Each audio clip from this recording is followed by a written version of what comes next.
Fausto, in questo momento tu cosa stai facendo? A parte essere al microfono Sì, della nostra radio, sono certo. al telefono dal Circeo dove Sì. sto facendo un po' di vacanza, un po' di mare. E hai Quindi sono avuto nero nero. nero nero, Sì, sì. hai fatto spettacoli però all'estero, mi hai detto che vai molto spesso Sì, e sì. sei molto apprezzato, perché tu abiti in Francia, anche a Parigi, no? Abito anche a Parigi, sì. Mhm. Quindi salto di palo in frasca, come si suol dire. Certo. In questo momento la Sì. canzone italiana dà soddisfazione ai cantanti oppure ritorno al discorso di prima un pochino? Perché quello che vorrei sapere, le case discografiche, quando si chiede di registrare dei brani che sono del passato, Mhm. che sono quelli che si chiamano standard.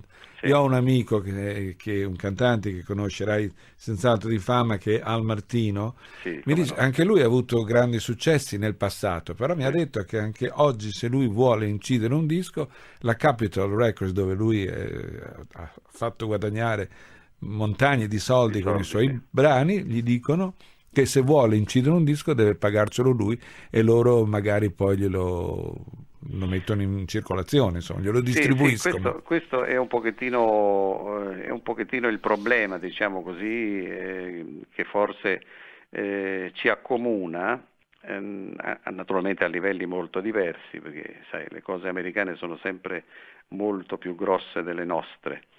E il problema mio invece è un problema forse diverso, perché io tratto praticamente un genere che è un po' il classico della canzone italiana, se vogliamo.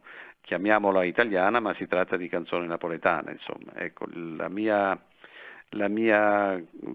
come si suol dire, la mia libreria è praticamente una libreria di canzoni napoletane. Sono sempre stato conosciuto, ho debuttato cantando canzoni napoletane, a parte il primo periodo di quando si facevano ancora, si faceva, come si dice, Ma tu hai fatto anche parecchi la film, gavetta, certo. la gavetta nei locali notturni dove viceversa si cantava francese, inglese e spagnolo. Poi successivamente, quando io feci il primo festival napoletano del 56, naturalmente da quel momento in poi cominciai a cantare in napoletano, Certo. essendo napoletano.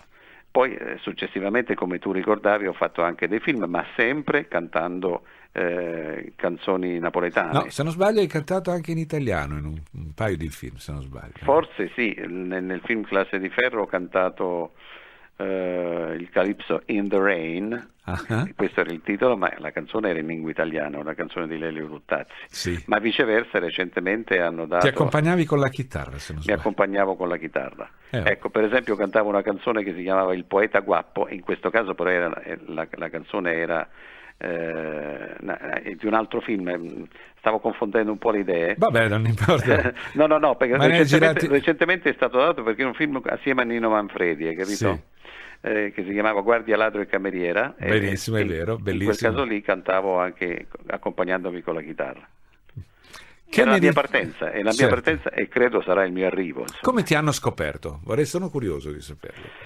Guarda, come mi hanno scoperto è difficile da dire. Io facevo i locali notturni, Sì, facciamo vabbè, ma a un nel... certo punto tu hai detto voglio fare il cantante, hai trovato, hai visto che hai una bella voce, eh, un bellissimo timbro, e avrai studiato naturalmente, e poi Guarda, io non avevo un istinto così chiaro come lo stai descrivendo tu. Io sentivo di cantare, insomma, per dirtene una, quando si facevano i balletti in famiglia, ti parlo sempre di un ragazzo che aveva 15 anni, 14 anni, e ti parlo anche di un ragazzo che dai 7 ai 14 anni ha avuto un'asma infernale, quindi prima dei 15 anni io di cantare non parlavo. Poi probabilmente l'asma mi ha aperto talmente i polmoni che mi ha fatto cominciare a cantare. Che cosa succedeva? Succedeva che quando c'erano i balletti in famiglia, io ero abbastanza timido, allora si invitavano le ragazzine, eccetera, eccetera. certo, Il mio momento era solamente il momento di cantare, ma allora non suonava ancora la chitarra e cantavo naturalmente una canzone napoletana tipo Anima e Core, che ti voglio dire, e mi accompagnavo col piede, cioè praticamente istintivamente battevo il tempo, cioè io non facevo tenimmo già così, anima e cuore, non ce la samba più, manca per ora. Insomma, io andavo a tempo, hai capito? Sì, Desideravo cantarla a tempo, questa cosa qua. E da quel momento lì poi cominciai a prendere, ma sempre incoscientemente, perché a quell'età lì e in quell'epoca lì non si aveva l'astuzia e la malizia e la consapevolezza che può avere oggi un ragazzo che vive continuamente in un ambiente diverso, in un ambiente che ha offerto molte chance che non quelle che avevamo noi all'epoca, hai capito? E quindi successivamente direi che la mia partenza come cantante in un certo senso è stata associata a una tragedia che succede in tutte le famiglie, perché nel 52 praticamente noi che eravamo una famiglia numerosa perdemmo papà e allora a quel punto ognuno si rimboccò le maniche, dato che io avevo cominciato a canticchiare. Trovai da lavorare insomma appunto nei locali notturni insomma che c'erano per portare i soldi a casa e per sbarcare il lunario, perché eravamo 7 figli più mamma 8 e c'era mancato proprio il sostegno fondamentale insomma. Da qui poi logicamente frequentai Ischia conobbi un funzionario della televisione che evidentemente veniva in vacanza dove stava lì, mi ascoltò e mi fece fare un provino a Roma, alla Rai, perché allora i cantanti potevano facevano i provini, i provini per poter entrare. Poi c'era una scheda che io non ho mai saputo la scheda che mi riguardava, insomma, morale della favola, mi passarono e quando siamo arrivati nel 56 a un certo punto mi inserirono in un festival della canzone napoletana che allora contavano parecchio. E naturalmente, essendo guaglione come si dice, fui notato anche perché poi piacevi alle ragazze, facevo il riassunto delle canzoni del festival e il pubblico probabilmente con 2 accordi di chitarra le capiva di più che non con un'orchestrazione, capito? Certo. Ascolta, vediamo un po' cosa dice. Pronto? Buonasera signor Fournier. Buonasera signora. Prima di tutto grazie per le sorprese che ci riserva sempre, ma stasera il signore della Uno non è solo una sorpresa, è un gran regalo che mi fa. Perché? Perché io ho parecchi dischi dei 45 giri di Fausto Cigliano. E adesso lo voglio salutare. Eccomi qua signora. Buonasera signor Fausto Cigliano. Ecco, la sorpresa benvenuto me la alla nostra lei. radio. Ecco. E le posso dire una cosa, che lei, oltre ad avere una bellissima voce, era anche un gran bel ragazzo. Vabbè. Accettiamo. Adesso questi complimenti, vabbè, no, sul serio, era un bellissimo ragazzo. Ecco, grazie. Deve abbassare la radio, signora, per piacere. Perché poi io non capisco più. Ho capito, vabbè. Non ho più purtroppo mi hanno levato la radio in televisione. Ho capito. Bene. Allora la ringraziamo. Io la ringrazio molto. Una buona serata. Grazie. E tanti complimenti ancora a Fausto Cigliano. Grazie e speriamo di risentirci ancora. Certo. Diciamo che una parte del programma è dedicato a lei, signora. Ha sentito, signora? No, non posso sentire. Glielo dico io cosa ha detto. Ha detto che una parte del programma è dedicato a lei. La ringrazio infinitamente. Come si chiama, Un signora? abbraccio a tutti. Vuole sapere il suo nome, signora? Adriana. E telefona da? Adriana. Dalla Turrita. Da Bellinzona. Sì. Un abbraccio. Grazie signora Adriana. Mi spiace che non posso sentire cosa dite voi. Perché... Ha detto che l'abbraccia. Ecco, io... vabbè, a questo punto cosa faccio io? Sto qui. Abbracciamoci tutti. Ecco. Grazie signora. Grazie mille. Buonanotte, buonasera. Buonasera. Bene, così hai visto, simpaticissima questa signora. Adesso io vorrei fare ascoltare Che medicista fa, me ne hai parlato prima di Antonio De Curcio, cioè di Totò. È bellissima. Io campavo, ero felice, senza amore e senza te. Adesso come si dice? Come si dice? Mi sentivo più di un re. Ecco, sono bellissime queste parole. Sì, semplici però belle, perché lui era così. Sì, d'altra parte, se noi pensiamo a Malafemmina, è una canzone essenziale. È bellissima. È una canzone essenziale che praticamente va subito diretta al pubblico, e io per esperienza devo dire che non so perché ogni volta che mi capita di cantare Malafemmina, e mi capita di cantarla, il pubblico che reagisce con l'applauso e soprattutto il pubblico femminile. Questo me lo devono spiegare. Per quale ragione? In definitiva lui parla di mala femmina. Certo. Beh, ma mala femmina nel senso buono, cioè Chiaro, di cioè quella donna che l'ha fatto soffrire. Questo ecco, la donna fatale, quella Chiaro. che ti fa soffrire. Naturalmente la gente ama chi fa soffrire, se dobbiamo... È vero o no? È probabile, è probabile. Perché gli uomini troppo buoni molte volte non piacciono alle donne, ma è un Chiaro. fatto. Chiaro. E oltretutto io ho avuto ospite un anno fa Silvana Pampanini, diceva, abbiamo parlato appunto di mala femmina. Sì, E perché lei dice, c'è la storia sì, che l'abbia dedicata a lui. a lei, sì, ma sì. poi lei dice, ma no, si schermisce, ha detto no, non è vero, però lascia capire che forse sì, non lo so. Sì, Insomma, sì. in fondo non ho ancora capito se è dedicata a Silvana Pampanini o meno. Sì. Bene, allora ascoltiamo Fausto Cigliano in Che me diciste a fa.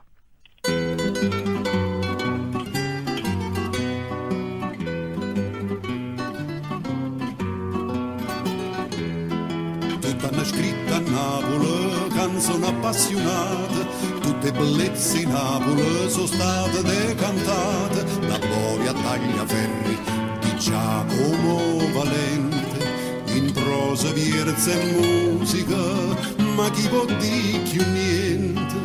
Chi te no coraggio di qualcosa, dopo che sti poeti grossi assai, d'accordo son che stata di una cosa, come primo amore non si scorda mai, sta Napoli regina d'essere, che chi la guardammo, chi la volimmo bene, la tenga sana sana dinte vene, la porta dinto cuore che già fa.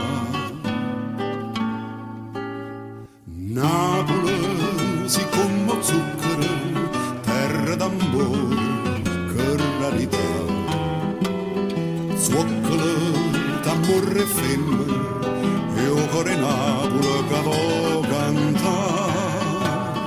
Napoli tu sia adorabile, sento sto cuore che te lo di, zuoccolo d'amore e femmina, e o cuore Napoli che vo morì.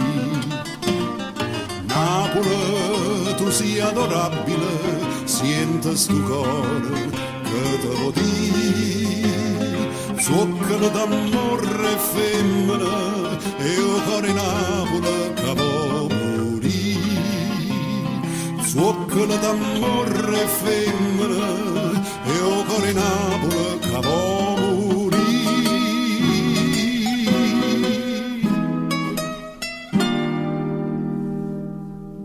E qui ho sbagliato io, invece di fare ascoltare Che me diciste fa, ho fatto ascoltare Zoccole, Tammore e Femmine.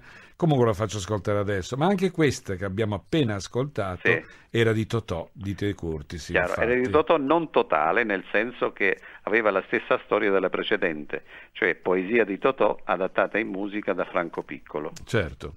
Ma adesso ci ascoltiamo Che me diciste Che fa. mi dici, che è Totò. Totò.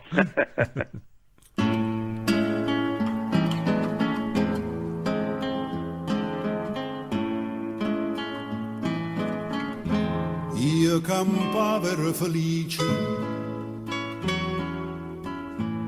senza amore, senza te. Non ci vuole, come si dice, mi sentivo che io ero un re. Ma una sera ti incontrai, mentre scevano un caffè,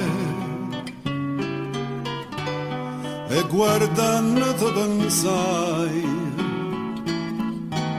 sta bellezza è per un re, che mi dici sta fa,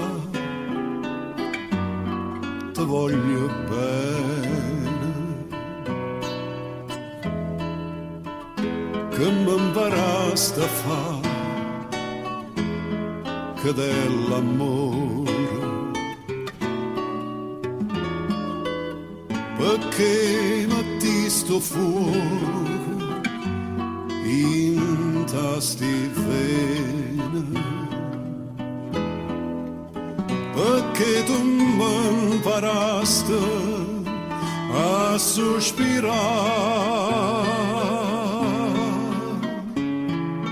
e mo che te mi sono innamorato. Amore mio, perché mi vuole assai. O sacce vai dicendo aggiaziate, è stato un capriccio che passerà,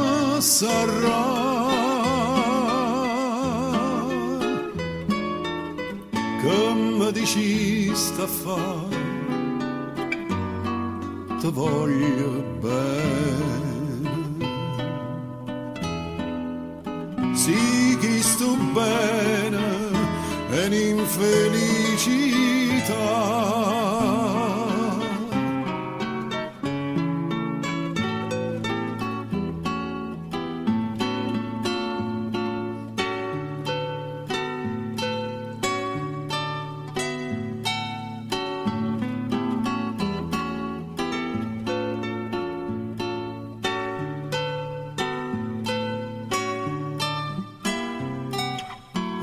Sacce vai dicendo aggiaziate, è stato un capriccio che passerà,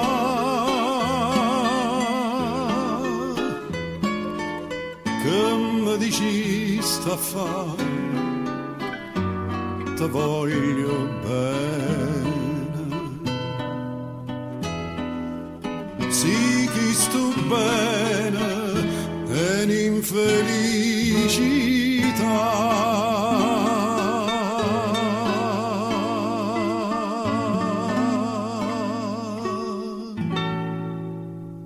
Faccio i miei complimenti. Grazie signora. Ecco, e vi dica che mio marito è un suo grande fan. Mi fa molto E piacere, poi signora. io vorrei chiedergli se conosce una canzone Sì? che si chiama Cuore analfabeta. Nel disco di cui si parla non c'è, però è chi sto cuore analfabeta, sempre Esatto. canzone di Totò. Taradidadadidi. Sì. Non la conosco per esteso, ma insomma conosco dell'esistenza e l'ho sentita, sì. C'è sul libretto di poesie di Totò. Sì. Però Sì. peccato che non posso parlarle. Ma no, ma la sta sentendo, signora? Io la sento. La sente molto bene. Dica pure quello che vuole, la sente, signora. Allora, più di tanto non posso dire, perché a me lui piace. Mi piaceva forse moltissimo quando suonava con Arnoldo Foà. Anche quando abbiamo fatto con Arnoldo Foà, lei parla di Chitarra amore mio. Sì. Eh. Lì era bellissimo, guardi, era stupendo. Beh, Adesso non lo è più? Mi fa piacere, signora. Ma lo è sempre, è chiaro, altrimenti non avrei telefonato. È logico. Sto scherzando, certo. Gli rifaccio i miei complimenti. Grazie. E anche la sua bella trasmissione, come sempre. Grazie, molto gentile. Grazie, signora. Mi Buona saluti suo serata, marito, naturalmente. Ha detto di salutare suo marito, signora. Senz'altro lo farò. Grazie. Ok. Prego, Buonasera. buona serata. Buonasera. Bene, abbiamo ascoltato così questa gentile ascoltatrice che è sia lei che il marito sono tuoi fan e naturalmente così. Adesso vorrei tornare però all'altro disco, perché tu cosa ascolti tu quando sei in casa? Ma in genere voglio dire ascolto me stesso, nel senso me stesso con la chitarra, hai capito? Cioè, sto in casa, mi canto io le canzoni a me, hai capito? Un pochettino per tenere in piedi il repertorio, un pochettino perché mi piace. C'è un'altra telefonata. Poi però canto anche... Pronto? Ne è caduta la linea, evidentemente. Speriamo che non si è fatta male. Pronto? Dicendo allora cosa ascolti? Ascolto in quest'ultimo tempo pensa, io ascolto, diciamo, per un certo periodo ho ascoltato molto Nat King Cole, ascolto tutta la musica come premessa, musica classica soprattutto, poi naturalmente i cantanti, ma adesso per esempio c'ho un disco che avevo perso e che mi è stato poi riversato su CD, che si chiama No One Care. No One Care è il titolo dell'album di Frank Sinatra. Bellissima, conosco, certo. Straordinario, Sì. dove lui canta varie canzoni, tra cui Stormy Weather, ed è il momento, secondo me, il momento migliore della voce di Sinatra. Sì, è vero. La sento anche in macchina, ce l'ho adesso quando giro, eccetera eccetera, e sento questa eccezionale, è il momento migliore della voce di Sinatra. È un disco del 59. Sì, certo. Evidentemente adesso non so che età potesse avere allora Sinatra, ma forse lui è tra i del 40 15, e i 50. sì. Tra i 40 e i 50 forse poteva avere. Vediamo di Bisogna qualcosa. Signora, adesso la facciamo sorridere con una bella canzone di Fausto Cigliano che dice When I Fall in Love, quando mi innamoro. Quando mi innamoro. Ecco, bella, la conosco Benissimo. molto. È una delle canzoni che preferisco. Eccola, allora dedicata a lei.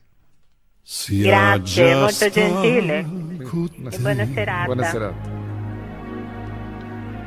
C'ha già sta per sempre, o non ci starà mai. Si l'amore stu momento, come viene a così se ne va. Pure vasi sotto la luna, sotto sole, se vanno a funnare. E per sempre poi, che ti dongo cuore,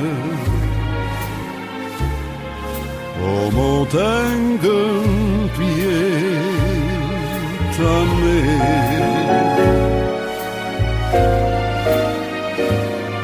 Si tu pensi stessi cose che penso pure io, voglio stare con te o morire.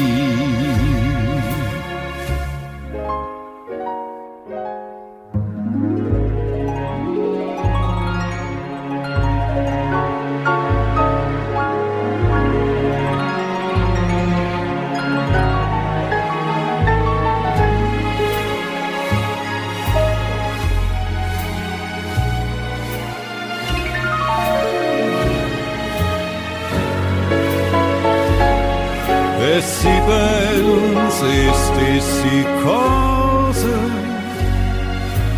che pensa per me, ma sta così io e te.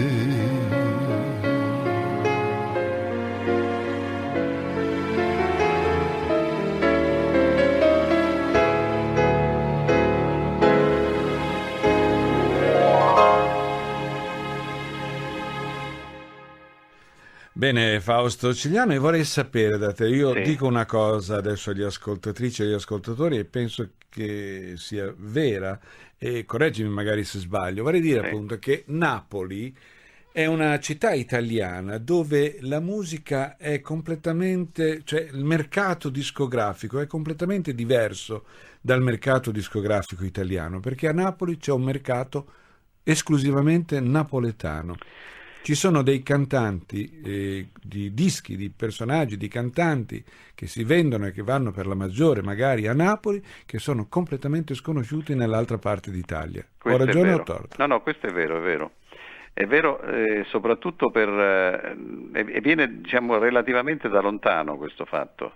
per esempio, viene anche all'origine da Mario Merola, che è un grande interprete della canzone napoletana, collegato per tempo alla sceneggiata, eccetera, queste cose qua.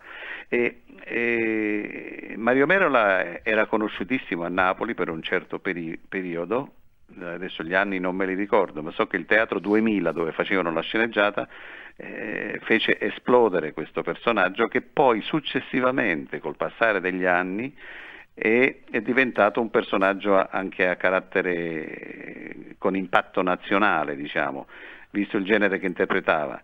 Ci sono altri cantanti, per esempio i neomelodici, dai quali deriva Gigi D'Alessio, e all'origine addirittura come si chiama, adesso mi sfugge il nome, un altro grande cantante napoletano, che sono tutti partiti che fuori di Napoli non li conosceva nessuno proprio, ma avevano già un grande mercato nella città. Nino D'Angelo, ad esempio. Nino D'Angelo, esatto, questo dicevo, cioè i neomelodici sono iniziati praticamente con Nino D'Angelo, sì, che poi ha fatto anche una carriera come attore cinematografico, certo, eccetera, eccetera, ha fatto tante cose molto belle, ed esistono ancora. Cioè, io dico sempre, a Napoli cantano tutti, è molto difficile cantare a Napoli, perché cantano tutti e cantano tutti bene. Questo in un certo senso è un patrimonio, ma è anche un guaio per chi fa questo mestiere. E dimmi una cosa, uno che canta in italiano a Napoli, come viene visto? Ma io direi che non c'è nessun problema, perché oggi come oggi, voglio dire, i giovani, riferiamoci a questi soltanto, i giovani sono, come dire, sono assimilati in tutta Italia, insomma, non solo in tutta Italia ma anche all'estero. Certo. Esiste qualche cosa che fa parte del loro mondo, e questa cosa loro la percepiscono e la metabolizzano. Certo. E se la scambiano tra di loro, insomma. E il classico napoletano, per esempio le canzoni napoletane come O Sole Mio, sì, e i grandi successi interpretati di Stefano, Mario Lanza e tanti altri, come sono viste oggi a Napoli quelle canzoni? Ma da un punto di vista lirico, cioè da cantanti lirici, è difficile dirlo, naturalmente. Poi dopo aprirò una parentesi che riguarda la sigla della tua trasmissione, per domandarti una cosa. Certo. Ma per esempio nel caso mio, forse tu non eri ancora, non sei stato ancora raggiunto da questo mio disco che è uscito forse in primavera, che si chiama L'oro di Napoli. No, nel quale disco praticamente ci sono Coro Ingrato, Canzone Appassionata, bellissimo. Passione, Vierno, Tu Canunchiagna, A Città di Pulocenella, Per essere più vicino a noi, eccetera, Che t'ha già detto, Sì una cosa grande, O Sole Mio, Scetate, insomma, Una serie maggio, Autunno, Dicite in cielo buio, delle canzoni. E queste naturalmente è un disco dove io agisco solamente con la chitarra, salvo in qualche punto dove c'è un innesto di archi, certo, in 3 o 4 pezzi. Passione, ecco, è uno di quei pezzi che sono stati... Scusa se ti interrompo, prego. Fausto, sono le 20:58, adesso fra 2 minuti abbiamo il notiziario, sì, che dura circa 3 minuti. Io non voglio così importi, però se ti fa piacere, sì, e se hai tempo, io amerei stare con te ancora una mezz'oretta fino alle 21:30. Come no? Ti va bene? Così ci ascoltiamo altri dischi. No. E magari mi dici appunto quelle cose, mi parli di quelle vecchie canzoni napoletane che tu hai registrato, e che naturalmente ti chiederò poi un disco, perché non ce l'ho, e così lo ascolteremo e ne parleremo magari assieme, no? Mi meraviglio che non ti sia ancora arrivato. Vabbè, me lo manderanno. Te lo faccio mandare rapidamente dalla Polo Sud. D'accordo. Dicevo, adesso abbiamo ancora un attimo. Stavi dicendo appunto di questa canzone? Stavo dicendo della tua sigla. Chi è che canta? Gino Becchi? Esatto. Hai visto? Era un mio vecchio amico. Ecco, allora vedi, io considera che questo si ricollega. Io conoscevo, prima ancora di cominciare a cantare, io ascoltavo molto la radio, soprattutto nell'immediato dopoguerra, ma anche prima quando cantavano Ernesto Bonino, eccetera, eccetera, i cantanti leggeri, Rabagliati, Silvana Fioresi, eccetera, eccetera. La mia passione è nata da lì, e però sentivo anche i cantanti importanti, i cantanti lirici, e una delle voci che mi impressionava per la intonazione, per la nitidezza, io non ero assolutamente del mestiere allora, ero solamente uno che ascoltava, era la voce di Gino Becchi. Ti interrompo e ne parliamo subito dopo il notiziario. Ok. Di Gino Becchi piuttosto. Dicevo di Gino Becchi, ripeto, io ero una specie di catalogo quando negli anni 46, 47, 48, perché ascoltavo la radio e sentivo tutte le voci, e cominciai a sentire anche le voci americane, la Ella Fitzgerald, Sinatra, anche se non li conoscevo di nome, però sentivo anche molto la musica lirica, cioè i cantanti lirici che cantavano le canzoni. Certo. E uno di quelli che le cantava meglio era proprio Gino Becchi. Mm-hmm. Nel senso che aveva non si sentiva tanto che fosse un cantante lirico, hai capito? Certo, è vero. E c'aveva una qualità di voce, diciamo così, straordinaria, proprio il timbro baritonale come quello difficilmente si è visto dopo. Certo. Perché poi, oltre Gino Becchi, tu l'hai conosciuto, Gino, oppure no, non ho avuto il piacere di conoscerlo, purtroppo. Però vedo, hai conosciuto altri personaggi, i De Filippo li hai conosciuti? Vedo che canti canzoni dei De Filippo. I De Filippo li ho conosciuti, logicamente, e c'ho anche qualche cosina da dire per quello che riguarda per esempio Edoardo. Poi te lo dico dopo, perché passeremo un pezzo suo, evidentemente. Dopo sì, ma intanto vorrei che tu mi parlassi di Nino Taranto, che era un personaggio simpaticissimo che io adoravo vedere in televisione e nei film, naturalmente, con le scenette ad esempio tra Nino Taranto e Totò. Sì, è vero. Spassosissimo. Hanno fatto dei film, eccetera. Beh, Nino Taranto era un altro grande, perché io non considero il trapasso. Certo, è un grande attore napoletano, diciamo, cinematografico e teatrale, ed era diciamo così, quando io ero giovane, quando io ero piccolo, la cosa che colpiva maggiormente di Nino Taranto erano le macchiette. Naturalmente questo non era una cosa buona per dir bene di un attore della portata di Nino Taranto, che era molto più grande della macchietta, però come faceva le macchiette lui, e fermiamoci solamente a Ciccio Formaggio, sì, certo, tanto per dirne una, ce n'erano pochi che riuscivano a renderle così bene. Era una sorta di precursore che poi veniva dal teatro, logicamente dal teatro minuto napoletano, diciamo, il tabarin, venivano da quelle cose lì, insomma. Certo. E c'era naturalmente una certa influenza francese anche nella maniera di rappresentare, tanto è vero che, guarda caso, Nino Taranto si esibiva con la paglietta, cioè al dire col cappello di paglia, eccetera. Esatto, come Maurice Chevalier, no? Come uno Chevalier, insomma, per dire. C'è un brano che tu hai interpretato nel tuo disco che è intitolato Lusingame, che è stato scritto da Nino Taranto, esatto, che ora ascoltiamo. Bene.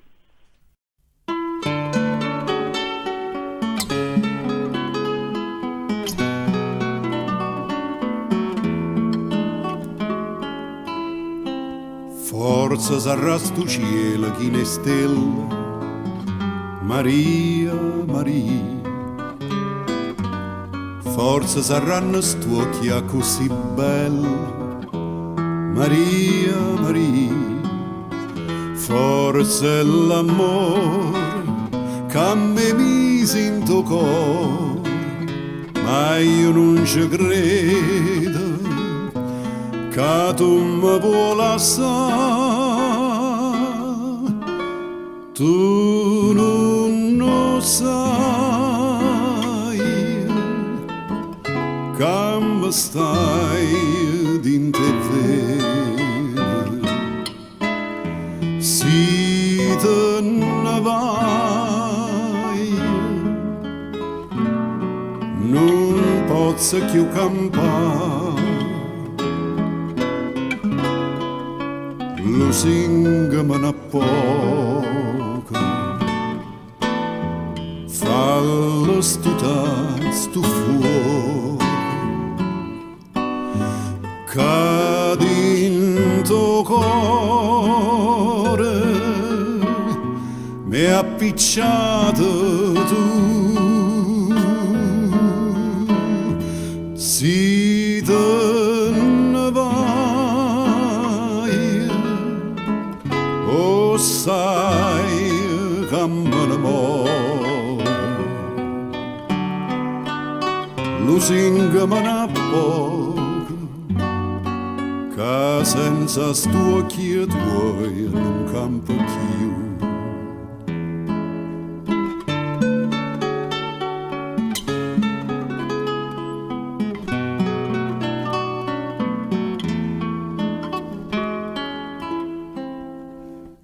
Fazie case tuoi le data nata, Maria, Maria. Io son che sempre prima innamorato, Maria, Maria. Tu sei da mia, dimmi che sta bugia, dimmela ancora, però non me la sa, tu non lo sai, che mi stai in te vene, si te ne vai, non posso più campare. Lusinga me ne poco, fallo stutare stu fuoco, che dentro cuore mi hai appicciato tu. Si te ne vai, o sai che me ne muore. Lusinga me ne poco, che senza stu occhi tuoi non campa più.